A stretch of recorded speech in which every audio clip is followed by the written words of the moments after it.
National developmental लोगों को खाइए लोगों को देख लो नाम जो पीछे करो शॉर्ट में अगर कहा जाए तो INDI लोगों तो नीचे रखे हुए बिना भैया लोगों पर करिए। हम लोग बैंगलोर में कुछ नहीं कर रहे चर्चा चल रही थी भाई अलायंस का जो है नाम क्या रखा है, तो सबके सहमति से ये नाम जो है रखा गया है। जो नाम आपको हमने बताया नेशनल डेवलपमेंटल अरे भाई आप कितना कर चुप रहो ना भाई, ये नामकरण जो है चुप रहना किया गया है और मजबूती के साथ मत करे जिस प्रकार से मुद्दे की बात नहीं होती है, रोहित क्या कर रहे हो? गरीब की बात नहीं हो रही, बेरोजगारों की बात नहीं हो रही, किसानों की बात नहीं, लोगों पर करिए महिलाओं के साथ जिस प्रकार से शोषण सत्ताधारी लोग कर रहे हैं उस पे न्याय नहीं हो रहा है। महंगाई पर चर्चा नहीं हो रही। देश में कमजोर होता जा रहा है, आर्थिक व्यवस्था और कमजोर हो रहा है हमारे देश का। नीचे कर रहे हो अरे ये चीज नीचे आ रही है हल्ला नहीं हटा करके जो है केवल अरे ये चीज नीचे नफरत की राजनीति की जा रही है। तो आप लोग सब लोग जानते हैं कि हम लोग जो हमारा देश है वो डाइवर्सिटी इसकी खूबसूरती है।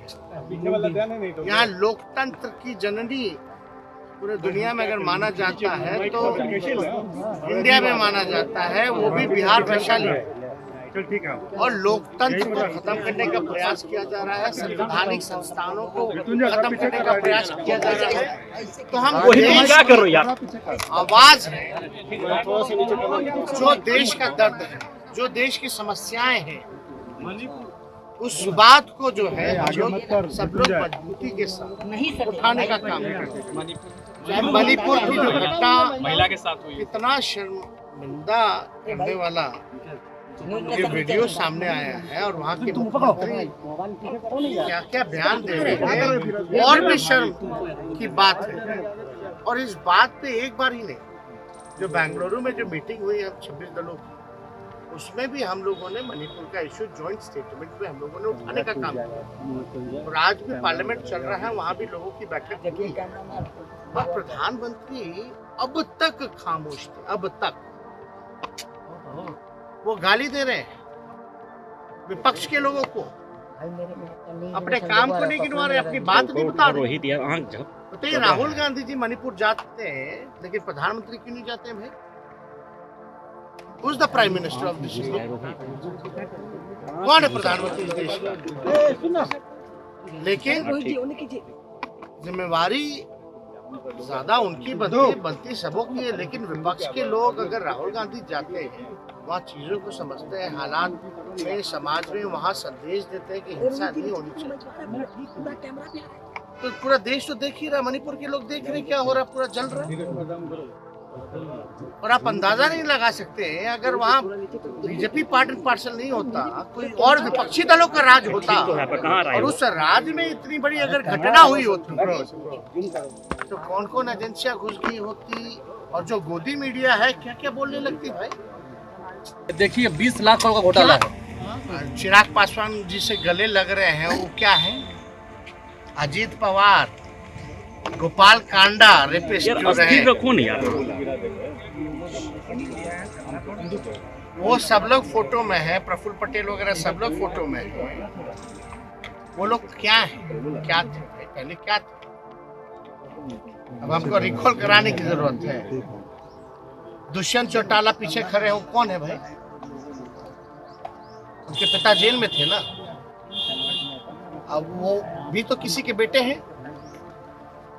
डिप्टी सीएम किसने बनाया? अजीत पवार और दुष्यंत चौटाला को।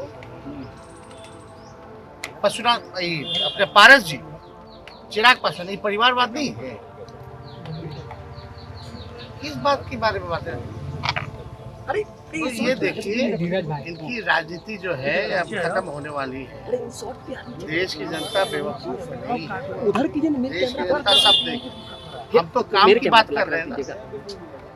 अरे आप बताओ ना, आपने देश के लिए क्या किया? मणिपुर में तो क्या हालात हो, उसी हिसाब से पूरे देश का जो हालात है, घोषित इमरजेंसी लागू है। सारे संवैधानिक संस्थाओं से लेकर के जितना इंस्टीट्यूशन है सबको बर्बाद कर दिया गया है। सब चीज प्राइवेटाइज किया जा रहा, तो घोटाला नहीं हो रहा है क्या? ठीक ही कहा ना अखिलेश जी ने कि भाई नोटबंदी जो था देश का सबसे बड़ा घोटाला था। 2000 का नोट कौन लाया? 2000 का कौन गायब? उस बीच में बीजेपी जो है, देश का एक जिला बता दो जहाँ बीजेपी का दफ्तर ना बना हो। आंख में घुस रहा है। कहाँ से आया पैसा? कौन दे रहा है पैसा? तो इन सब चीजों पे बेकार की बातें नहीं, सकारात्मक बातें होनी चाहिए। लेकिन उनका तो काम ही है नफरत की राजनीति करना। क्या असर लगता है ऑपोजिशन मीटिंग का क्या असर लगता है सर?